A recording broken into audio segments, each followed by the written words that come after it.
Magandang gabi po mga kapatid, HBBC brethren, HBBC family. We would like to welcome our members siyempre dito sa HBBC Bacara, praise God, HBBC Lawag, Pasukin, Claveria, Hawaii. Sabay-sabay po tayo.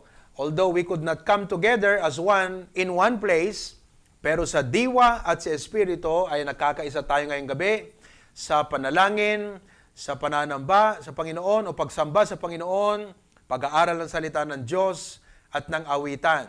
Kasama ko ngayon ang aking family, dito rin ang ating patriarch, at siyempre itong ating mga in-house na mga workers at staff ng Akay. Say amen. Amen. Ayan.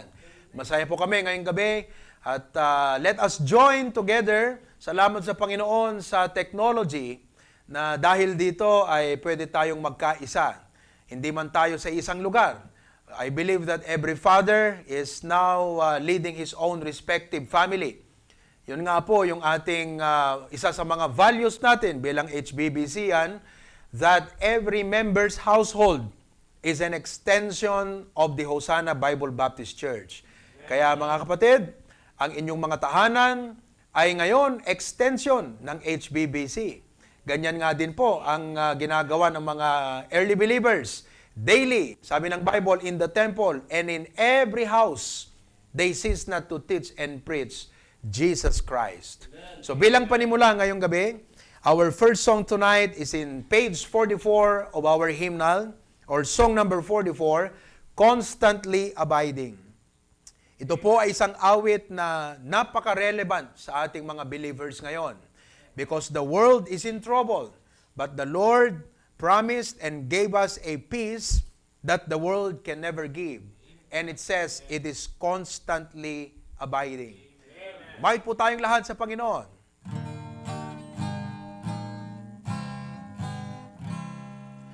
There's a peace in my heart that the world never gave, a peace it cannot take away. Though the trials of life may surround like a cloud, I've a peace that has come there to stay. Constantly abiding, Jesus is mine.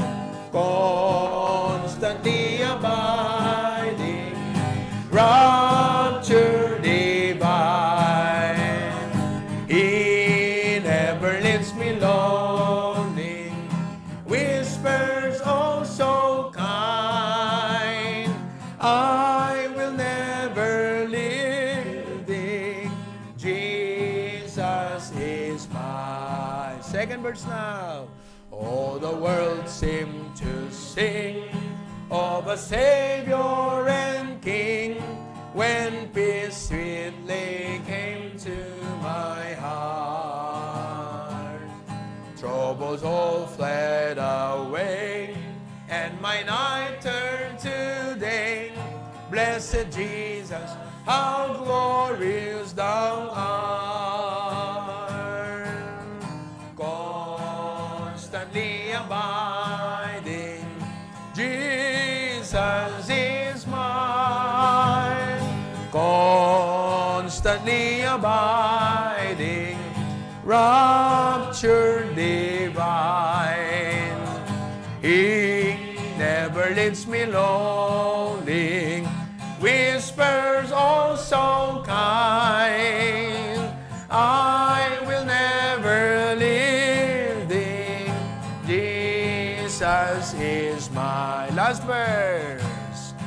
This treasure I have, temple of clay, while here on his footstool I roam. But he's coming to take me some glorious day over there to my heavenly home. Constantly abiding, Jesus is mine. constantly abiding, rapture divine. He never leaves me lonely, whispers oh so kind, I will never leave thee, Jesus is mine. What a sweet promise, what a wonderful claim that Jesus said, I will never leave thee and I will never forsake thee. Amen. Praise God. Pero alam nyo mga kapatid, ang ating pag-asa ay hindi lang po sa buhay na ito, kundi sa langit. Sabi nga ng Bible, if our only hope is in this life, then we are of all men most miserable. But praise God, our hope is not only this present life, but even of eternal life, of heaven. Our next song, 114, Blessed Assurance. We have an assurance. Amen? Blessed Assurance. Blessed assurance, Jesus is mine. Oh, what a foretaste of glory divine, heir of salvation, purchase of God, born of a Spirit, washed in His blood. This is my story, this is my song, praising my Savior all the day long. This is my story, this is my song, praising my Savior all the day long. Perfect submission, perfect delight, visions of rapture now burst on my side. Angels descending, bring from above, echoes of mercy, whispers of love. This is my story, this is my song, praising my Savior all the day long. This is my story, this is my song, praising my Savior all the day. Last verse. Perfect submission, all is at rest. I in my Savior, I'm happy and blessed. Watching and waiting, looking above, filled with His goodness, lost in His love. This is my story, this is my song, praising my Savior all the day long. This is my story, this is my song, praising my Savior all the day long. Please join me in prayer right now. Tayo pong lahat ay manalangin. Dakila naming Diyos, salamat po sa gabing ito. Salamat Lord na kahit hindi man kami nasa iisang lugar ngayon na magkakapatid sa pananampalataya as HBBC family, subalit kami po ay nasa kani-kanyang bahay at ngayon pinangungunahan ng bawat tatay ng tahanan, but in spirit, in essence, and in truth, dear Lord, we are together in this service tonight. I pray that you would bless our message, our devotion for this evening. Kayo po ang mangusap sa amin, and I pray that your Spirit would just help me and lead me as I preach this lesson tonight. In Christ's name we pray. Amen. And amen. Well, pagkatapos po nito, kanina ay nag-prayer time na kami. Pero after this, I would like to recommend and advise na ang bawat pamilya ay magkaroon ng prayer time. And I would like for us to remember in prayer the following individuals. Una sa lahat, panalangin natin si Tito Sani. Amen. Sa kanyang recovery dahil praise God, naging matagumpay yung ginawang surgery, heart bypass. At ginawa ito sa Hawaii, and we praise God dahil naging successful yung kanyang surgery.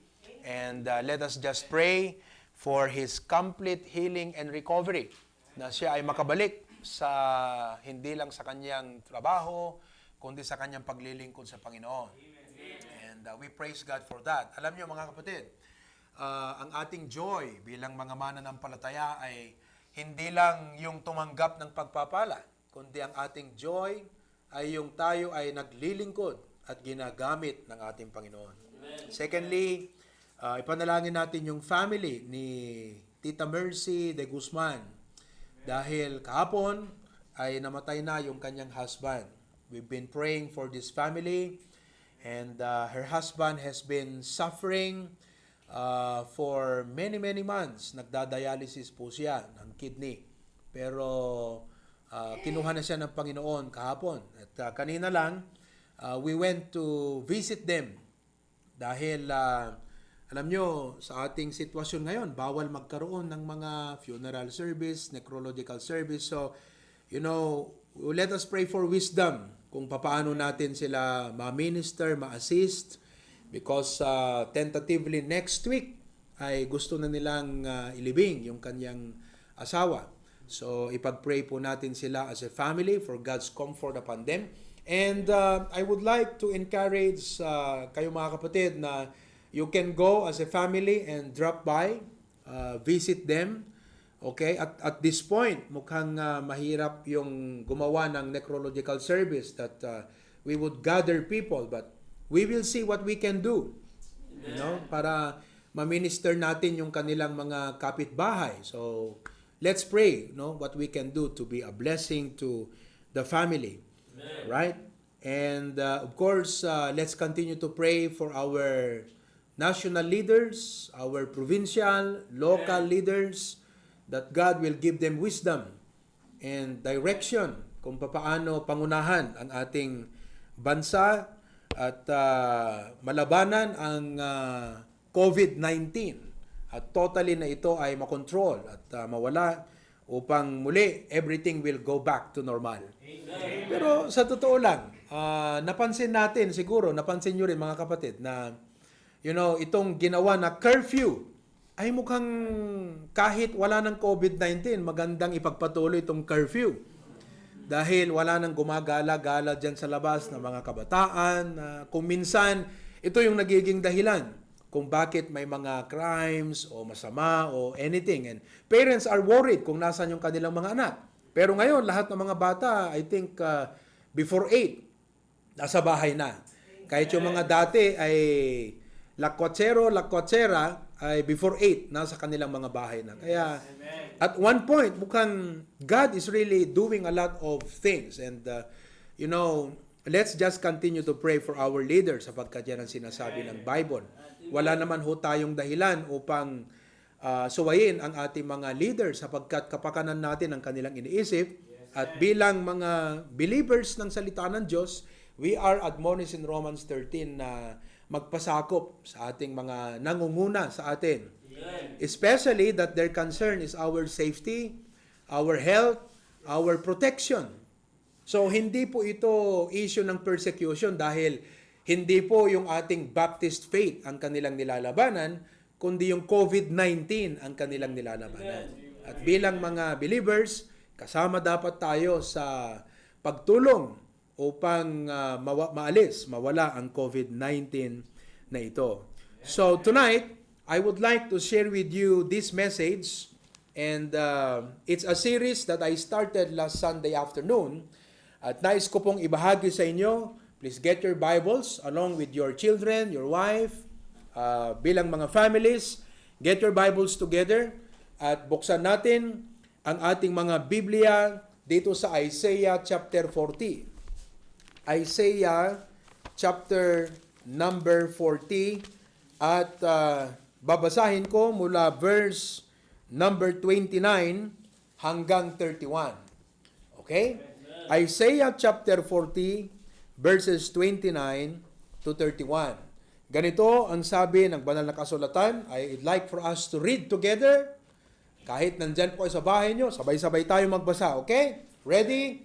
Verse 29, go. He giveth power to the faint, And to them that have no might, he increaseth strength. Even the youth shall faint and be weary, and the young men shall utterly fall. But they that wait upon the Lord, their strength, they shall mount up with wings as eagles. They shall run and not be weary, and they shall walk and not faint. Ang ating message ngayong gabi ay pinamagatan, the believer's source of strength, guidance, joy, comfort, confidence, and courage. Napakahaba po. Pero alam nyo, ang buhay natin ay parang isang niluluto. Maraming rekado ang kinakailangan. At itong mga ingredients na ito ay kailangan ng isang mananampalataya sa kanyang paglago espiritual at sa kanyang paglilingkod sa Diyos. So, nais kong sabihin muli yung paksa, yung tema ng ating message ngayong gabi. The believer's source. Ano ang pinaguhugutan, pinanggagalingan, pinagmumulan ng kanyang strength, kalakasan. Mga kapatid, hindi nyo po ba kailangan ng kalakasan sa mga panahong ito? At ang kalakasan kailangan natin ay hindi lang sa panlabas na pisikal, kundi sa ating loob, yung ating tinatawag na inward man. At hindi lang yan, kailangan din natin ng guidance. You know, we know that decisions are very important. Good decisions, best decisions, right decisions are very important. That's why in matters and in issues of life, kailangan natin ng tinatawag na guidance. Saan ba ito nanggagaling? Joy. Masaya ho ba kayo? Alam nyo, ang ating paksa ngayong gabi na joy, ito po ay sa sentido o sa perspective ng Biblia. Dahil alam nyo, sa Bible, mga kapatid, may dalawang klase ng perspective ng joy. Ang una ay yung perspective ng isang karnal na tao. Yung isa ay perspective ng isang espiritual na tao. Makikita natin yan halimbawa dito sa Romans 8. This is just a part of the introduction para ma-appreciate nyo yung ganda at sarap ng ating pinag-uusapan. Okay? Yamang napag-usapan natin ng joy. Kagabi ay nung isang gabi, ang aking message sa ating mga workers ay tungkol sa believer's joy. Oh, dahil may mga nangangatwiran, sabi nila ganito, alam mo, kahit hindi ako active sa ministry, masaya ako sa aking buhay. Yan yung isang reality. At totoong may ganong mga sitwasyon na, you know, I am not involved in the ministry, but I'm happy with my life. Yung iba naman, sabi nila, naabot ko na yung aking mga pangarap, na-achieve ko yung aking mga dreams, na-attain ko ito at yan, and napakasaya ko. Pero hindi niya iniisip yung paglilingkod sa Panginoon. So, pag may mga ganun ho tayong naririnig, mga kapatid, na para bagang conflict doon sa sinasabi ng Bible na ang kaligayahan sa presence ng Panginoon, paglilingkod sa Panginoon, and on and on and on. Pag may narinig ho tayong ganun na mga statements o ipinapahayag ng ibang mga tao, ang totoo, nagsasabi sila ng katotohanan. They're speaking the truth. The only problem is, they are coming and they're speaking from a carnal standpoint. From a carnal perspective.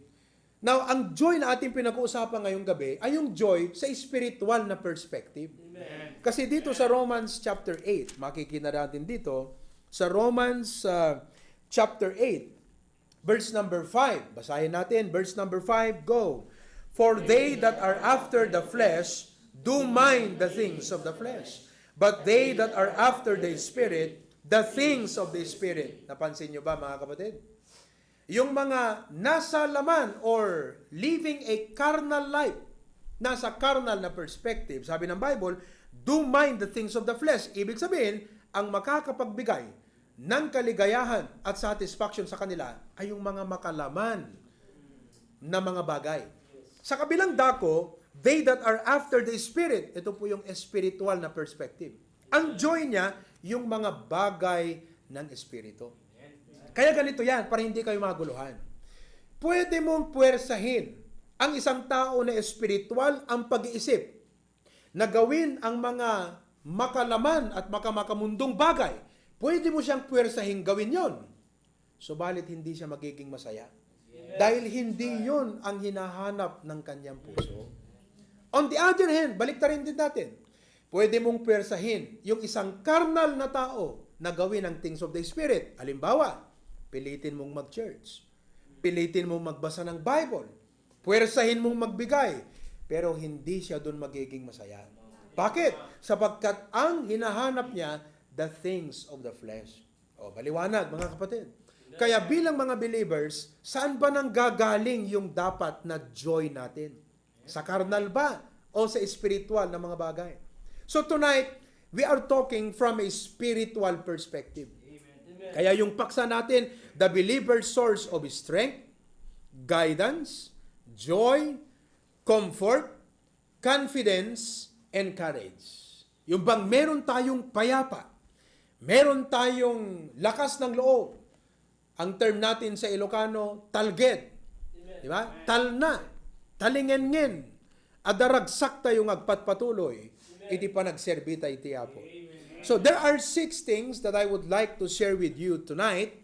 I hope I can finish this in the next 15 or 20 minutes or so. But number one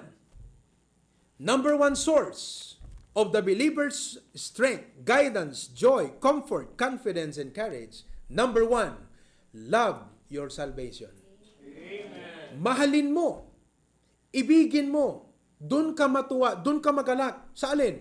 Sa kaligtasan mo. Amen. Mga kapatid, wag natin hayaan na yung mga bagay ng present life, itong present na buhay, like things, material things, would become the reason or the source of our joy. Alam niyo po, ang ating joy, ang ating strength, ang ating determinasyon, yung ating kaligayahan na magpatuloy sa ating pananampalataya sa paglilingkod sa Panginoon, hindi po siya subjective. Anong ibig pong subjective, Pastor? Pag sinabi nating subjective, ito yung case-to-case basis. Yung bang depende sa feeling mo, di ba? Depende sa mood, depende sa preference, depende sa sitwasyon. Ito yung tinatawag na subjective. Pero yung ating source of joy, objective. It's according to truth. No matter what you're going through in life. Ikaw man ay nasa prosperous life o nasa poverty. Ikaw man ay nasa successful o nasa mababang klase ng buhay.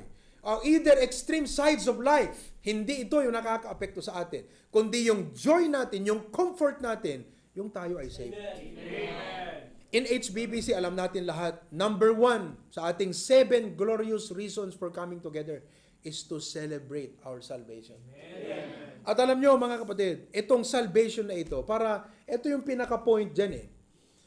Ito yung pinakamalaki na blessing na binigay ng Diyos sa atin. Kaya ang question sa atin ngayong gabi, this is a truthful question that must be answered with truth. Ano yung tanong na to, Pastor? Ito yung tanong dyan. Meron ka bang alam na mas magandang naibigay ng Diyos sa atin kaysa yung salvation? Meron pa bang mas higit? Mas sasabihin natin na we are so fortunate dahil sa bagay na ito other than our salvation? The answer is nothing.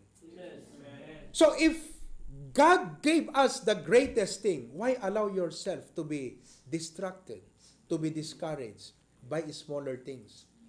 Na halos isipin mo, wala ka ng joy, wala ka ng pag-asa. No. God gave us the greatest thing.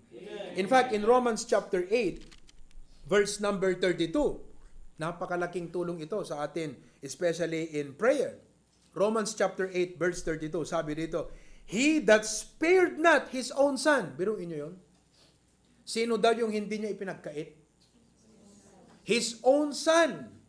Binigay niya, sabi ng Bible, but delivered Him up for us. Wow. Binigay niya para sa atin lahat. How shall He not with Him also freely give us all things? Yung dalawang comparison dito, yung Son, tsaka yung all things. Alam niyo kung saan abala ang tao? All things. Saan yung subject ng kanilang joy and sadness? All things. Pag may all things, masaya. Pag walang all things, malungkot. Pag may all things, may kagalakang maglingkod. Pag walang all things, hindi mo nakikita sa church. Saan nakatuon ang tao? Sa all things. Pero anong sabi ng Bible? Hindi nyo ba alam? He that spared not His own Son, binigay niyang kanyang anak. That talks about our salvation. That talks about our redemption. Kaya mga kapatid, no matter what happens in this life, we always have one great thing to praise God for. And that is because we are saved. Amen. That is the source. This will transform your life. Amen. Babaguhin yung pananaw mo. Aayusin yung the way you look at things. Na hindi yung, maiinggit ka sa iba, malulungkot ka. No, but we are saved. Amen. You are saved. And we have the greatest prospect in this life. And that prospect is eternal life. Amen. Heaven. Number 2, pangalawang source ng believer ng kanyang strength, guidance, joy, comfort, confidence, and courage. Number 2, look to the Savior. Amen. Look to the Savior. In Hebrews chapter 12, verses 1 to 3, Hebrews chapter 12, verses 1 to 3, look to the Savior. The Bible says in verse 1, let us read together. Wherefore, seeing we also are compassed about with so great a cloud of witnesses, let us lay aside every weight, and the sin which doth so easily beset us, and let us run with patience the race that is set before us, looking unto Jesus, the author and finisher of our faith, who for the joy that was set before Him, endured the cross, despising the shame, and is set down at the right hand of the throne of God. Kita nyo? Papaano daw natin takbuhin ang ating race with patience? Ano sabi ng Bible? Looking unto Jesus. Amen.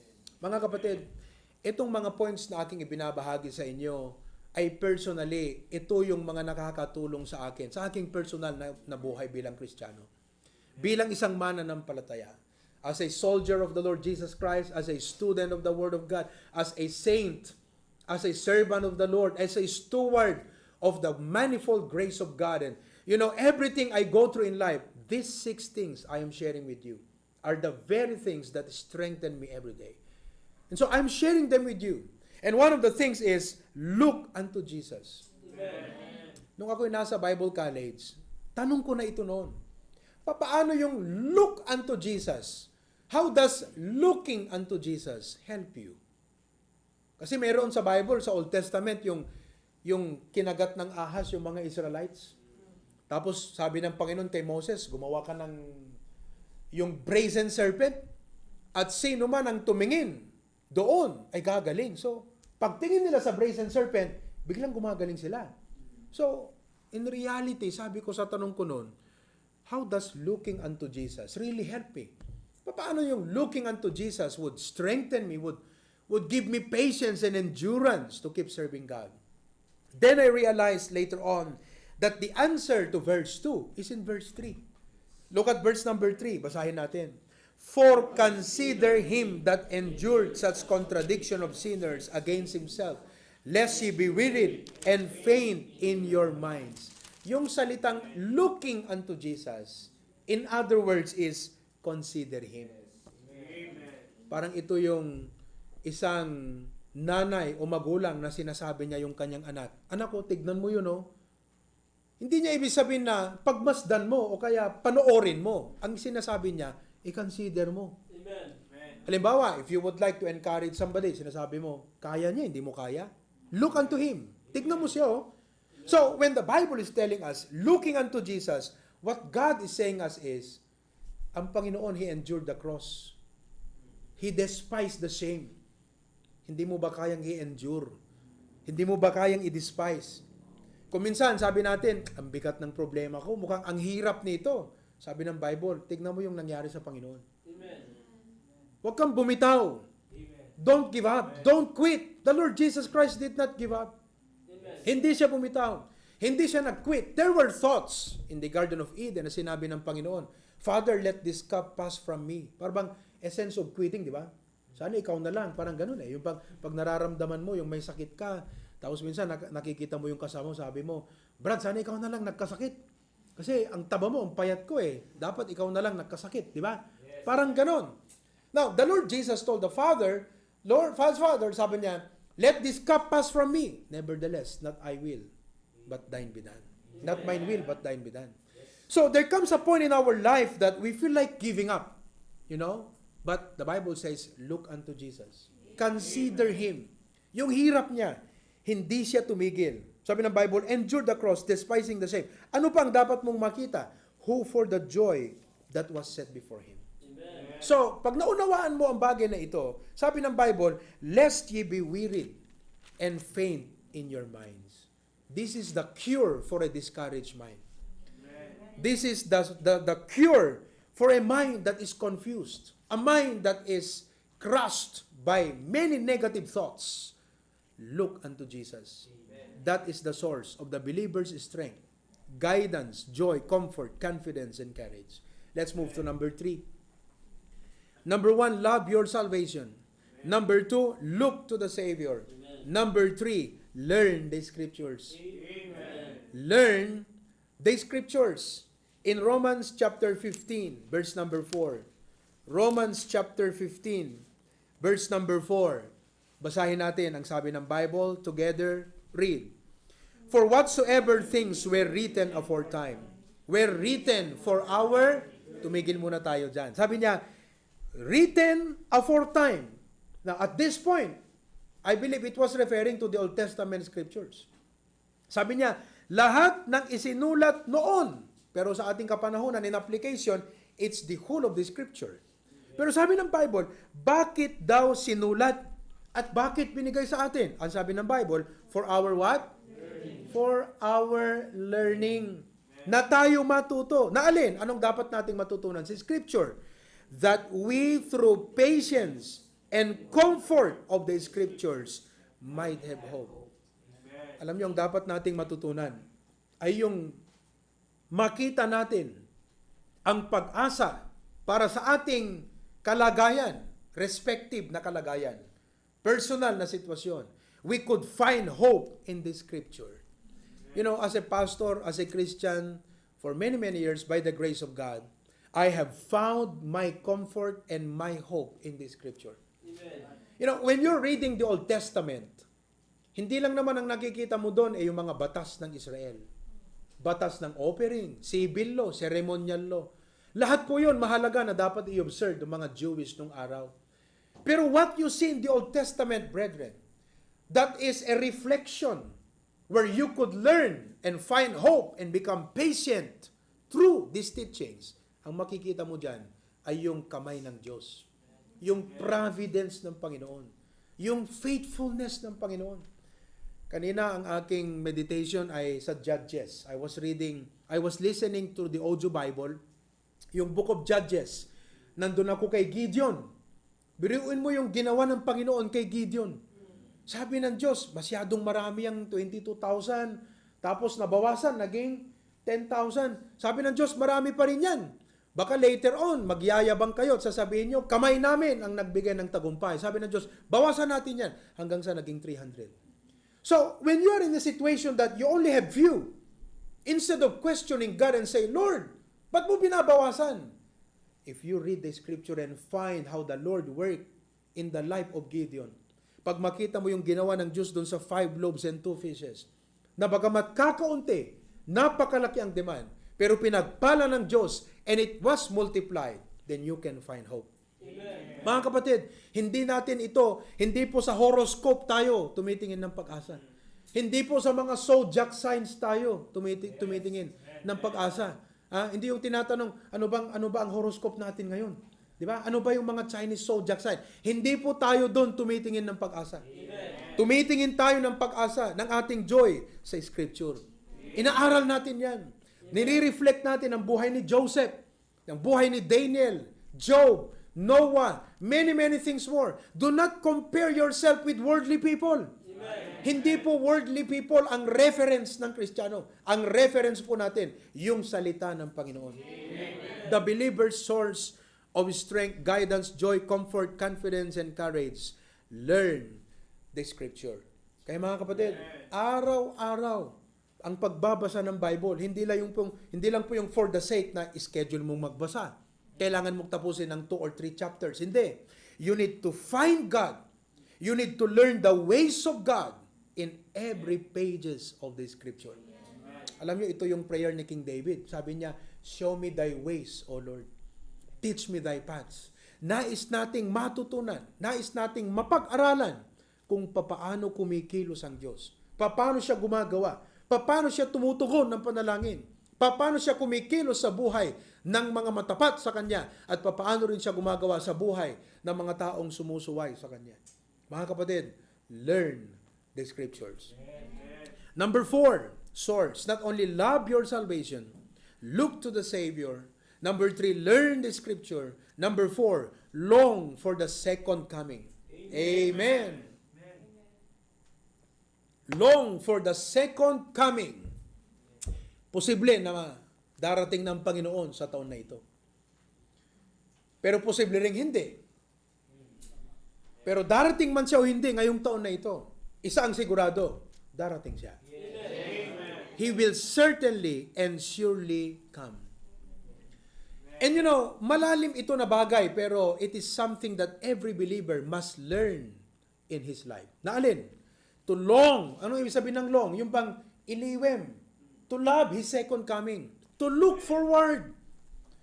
Yung bang every time na may mga sufferings tayo, ang iniisip natin lagi, malapit na dumating ang Panginoon. That is the comfort of every believer. Amen. Kasi kung wala hong second coming, walang langit, walang eternal prospect that is greater for a Christian, then he would surely lose hope in this present life. Kaya dito sa 2 Timothy chapter 4, tignan natin ha. 2 Timothy chapter 4, verse number 8. Sabi ni Apostle Paul, henceforth there is laid up for me a crown of righteousness, which the Lord, the righteous judge, shall give me at that day, and not to me only, but unto all them also that love His appearing. Amen. Alam mo, pagka ikaw ay may mga pinagdadaanan na mga hirap, minsan nasasambit mo, Lord, sana dumating ka na. Kasi yan po ang comfort ng Kristiyano. Oh. And in 2 Corinthians chapter 4, verses 16 to 17, 2 Corinthians chapter 4, verses 16 and 17. Ito yung prospect ng second coming. Pagdating ng Panginoon, ito yung mararanasan ng isang believer. At ito yung tinitignan na natin ngayon. The Bible says in 16, for which cause we faint not. Biro mo yan? Di ba ang pinag-uusapan natin? Courage, strength. We faint not. But though our outward men perish, etong panlabas, ay naglalaho, yet the inward man is renewed day by day. Ang tanong, ano ang nagpapalakas, nagbibigay ng panibagong lakas ng inward men day by day? Diba, usong-uso ngayon yung mga anti-aging na mga gamot, na mga vitamins. Diba? Jaire, nagtitake ka ba ng anti-aging?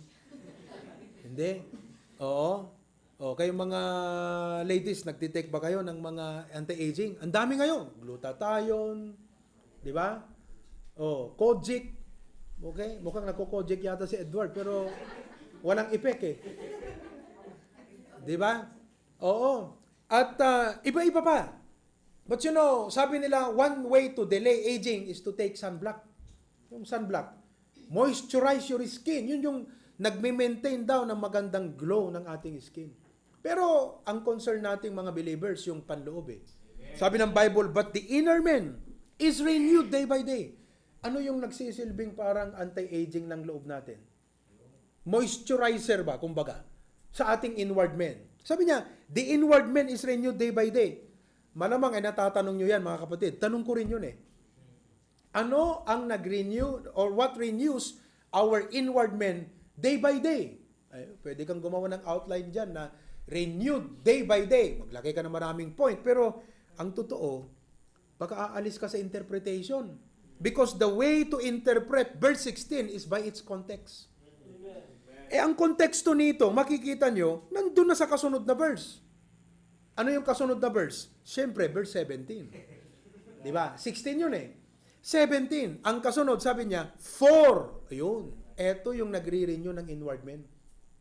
For our light affliction, which is but for a moment, Worketh for us a far more exceeding and eternal weight of glory. 18, eto yung nagre-renew. While we look.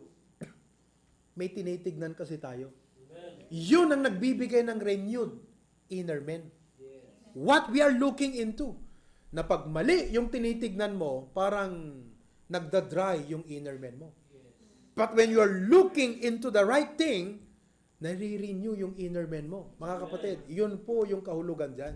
Tignan natin ha. Okay, 18. While we look not at the things which are seen. Alam mo, pag worldly things talaga tinitignan mo, it really, parang there is something na hindi maganda na epekto sa iyo eh.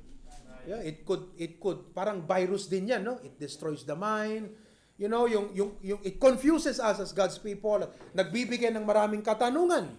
Kaya sabi ng Bible, we look not at the things which are seen, but at the things which are not seen. For the things which are seen are temporal. So, sa mga kapatid, na puro temporal ang concern natin, puro temporal ang cares natin, pinapagod mo pinapagod mo masyado ang sarili mo. Pagod ka na, hindi ka pa nare-renew. Kaya alam nyo, nakakapag-renew sa atin bilang mga mananampalataya, hindi yung pagtingin sa mga temporal, kundi sabi ng Bible, but the things which are not seen are eternal. So, yung pagtingin natin, yung sabi ng Bible sa Colossians na, set your affection on things above, not on things on the earth. So, when we set our affections sa mga bagay na eternal, sa mga bagay na hindi nakikita, yun yung nagbibigay ng renewal sa inner man. Amen. So, love the second coming. Napakaganda yung pagsabi rito. Biruin nyo ha. Tignan natin maigi. Isa-isay natin. Light affliction. Anong ibig sabihin ng light? Magaan, di ba? Oh, last week, bumili ako ng chicken tocino. Sabi niyan ganyan, light chicken tocino. Sugar free. Anong ibig sabihin nun? Parang Coke Light. Matamis, pero walang epekto sa diabetes mo. Di ba? Sa blood sugar mo. Kasi pagka kumain ka ng asukal, may epekto yan sa blood mo eh. Diabetes, lalo kung meron kang diabetes. So, pag sinabing Coke Light, pag sinabing chicken tocino light, ibig sabihin, pwede kang kumain, matamis ito, pero walang epekto sa blood mo. Parang ganun ang ibig sabihin nun. So, ibig sabihin, etong affliction natin, hindi dapat maka-epekto sa atin to. Hindi dapat ito ang makahadlang sa atin, mga kapatid. Hindi dapat ito ang makadiscourage sa atin. Hindi dapat ito yung makapag-dampen, makapag-confuse sa atin. Kasi sabi ng Bible, light. Wala dapat epekto sa atin yan. Tapos pangalawa sabi niya, which is but for a moment. Pag sinabi nila sa'yo, just a moment, makakahintay ka, di ba? Oh, yung ibang mga Kristiyano mukhang hindi na makapaghintay, nag-backslide na. Tagal naman ng Panginoon. Mukhang mahaba pa itong biyaheng to. Pumalik na lang sa mundo. Parang yung mga Israelites sa Old Testament, hindi makatiis lagi. Pag may pagkain, pag sila nagugutom, ang iniisip ka agad, balik na tayo sa Egypt. Pag nauhaw, balik na tayo sa Egypt. Nainitan, balik tayo sa Egypt. Hindi makatiis. Mga kapatid, ang sabi ng Bible, moment lang. So, how, Pastor, how do you see all of these things na light, moment? Sabi ng Bible, tumingin ka sa langit. Amen. Sabi dito, mga kapatid, work it for us. Ang sarap nito. Work it for us a far more exceeding and eternal weight of glory. Grabe. Merong tinatawag na business na autopilot. Alam nyo ba yung autopilot? Alam nyo ba si Michael Jordan?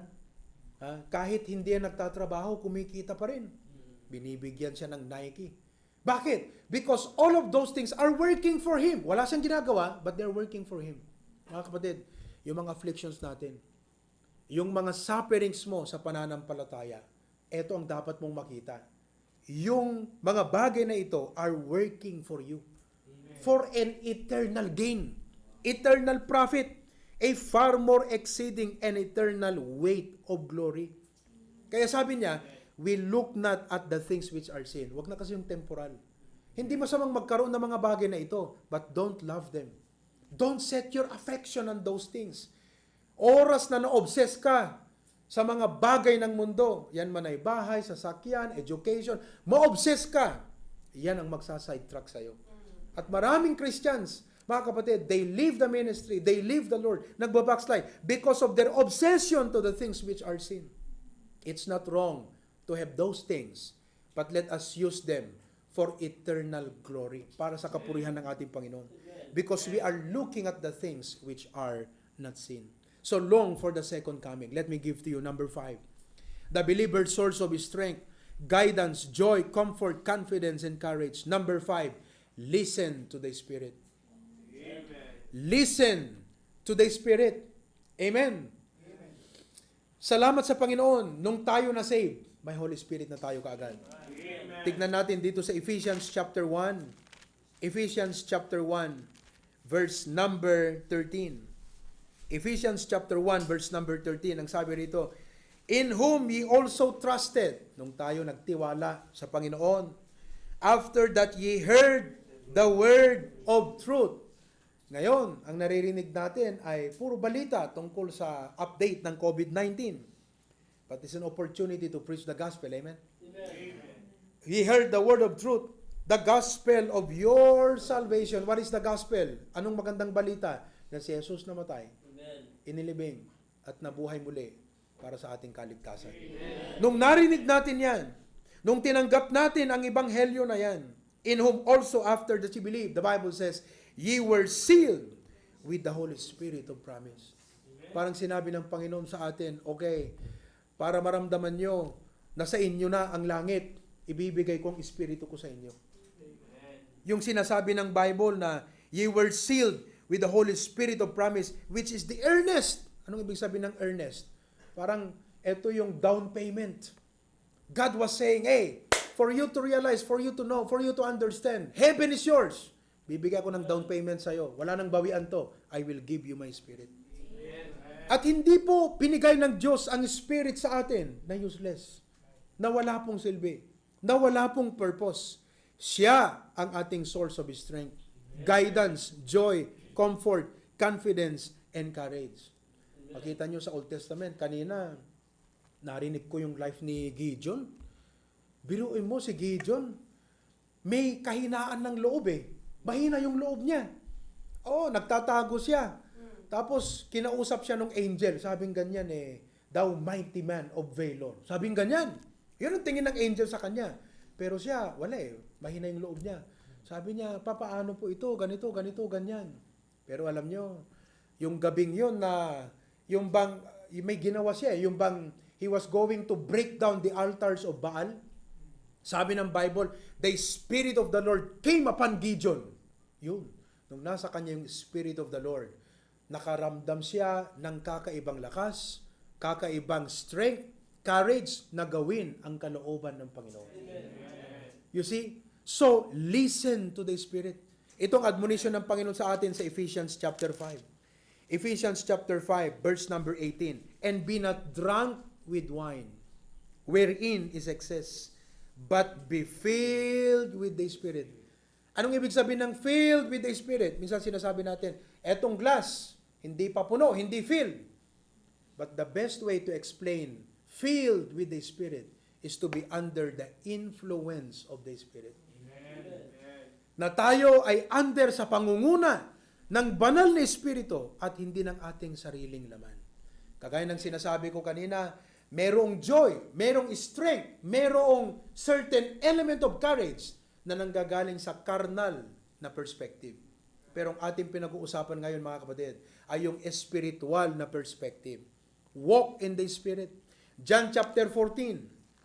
John chapter 14, verse number 16. Basahin natin John chapter 14, verse number 16. Ang sabi ng Panginoon, and I will pray the Father, and He shall give you another comforter, that He may abide with you forever. The word comforter means one alongside. Kasama natin yan.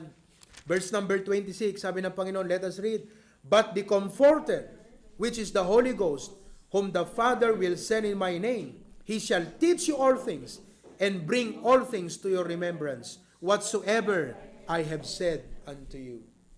Mga kapatid, when Jesus left, He promised, I will give you the Spirit. Amen. The moment you got saved, you had the Holy Spirit. Now, your question today in the practical sense is this, Pastor, what does it mean to walk in the Spirit? To listen to the Spirit?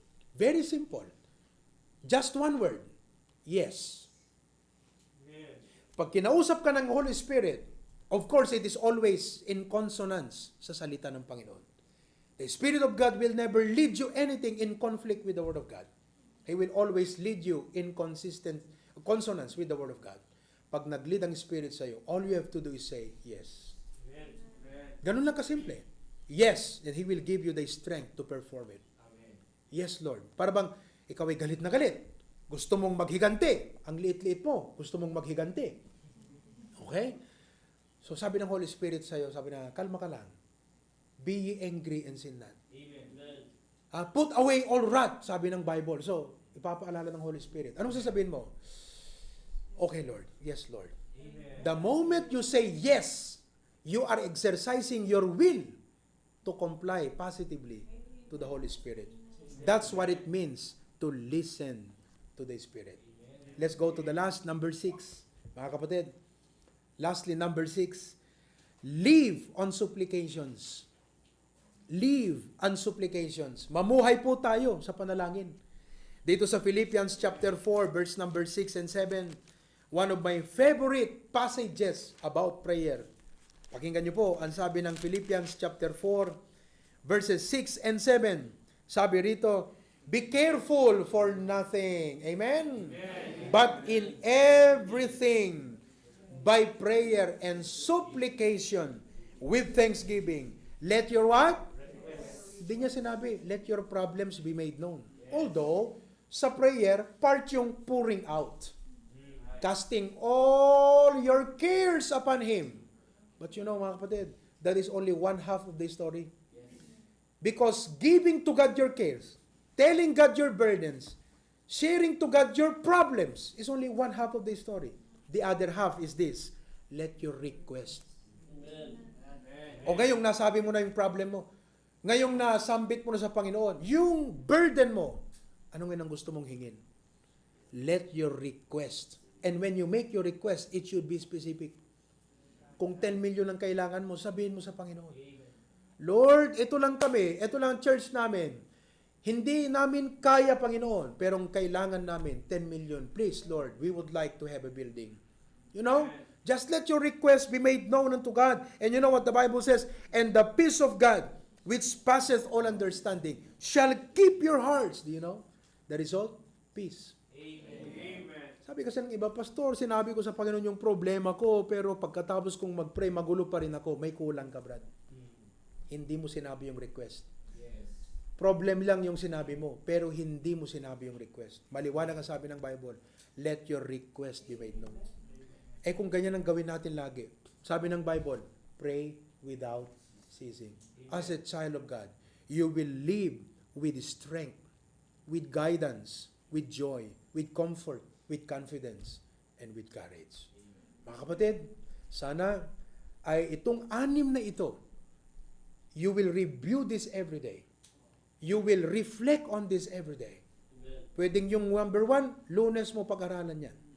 Number 2, Martes. Number 3, Miyerkules. Number 4, Huwebes. Number 5, Biyernes. Number 6, Sabado. Every day, learn these things until you are able to discipline your life according to this precept and principle.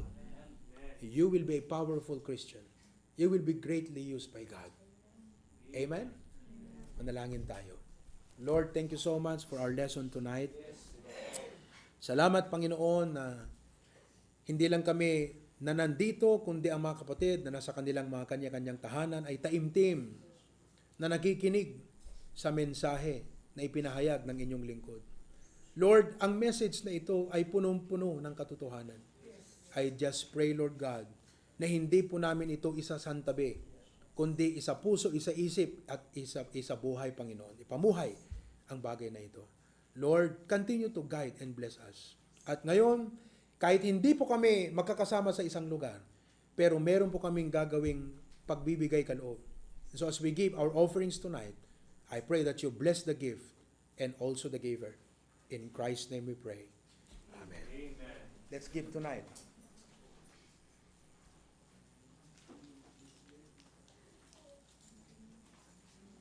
kayong mga kapatid, I request all the fathers, dahil extension service sa bahay nyo to, and you will be giving your offerings, you can come and drop by and drop your offering here in the church any day of the week. Okay? So, let us continue to pray na hindi na ito magtagal, itong ganitong sitwasyon, and everything will go back normally by the grace of God. Oo. So, I hope na you were blessed. Kung ang gagawin po natin is take picture with your family, magpicture ho kayo, isend nyo po sa, kasi ito, nakapost ito sa HBBC Live, tama? Sa ating HBBC Live. So, it's either ilagay nyo dun sa comment. Ayan, pwede nyong ilagay. Sa mga tatay, malamang ay, Pastor, hindi kami masyadong magaling dyan sa mga ganyan. So, yung anak nyo, kayang-kaya po niyan. Pa-post nyo sa mga anak nyo. Kahit nga 3 years old, mukhang alam niya na yan eh. Pa-post nyo dun sa comment. Okay? At ilagay nyo lang. Hindi natin ginagawa ito para magyabang, pero gusto nating makita paano natin nagagawa ang bagay na ito kahit hindi tayo nakakaisa sa ating main sanctuary. Pero sa diwa ay sama-sama tayo sa prayer meeting ngayong gabi. Okay? Maraming salamat mga kapatid. We love you in the Lord. Let's continue to pray one another. God bless you. Oh.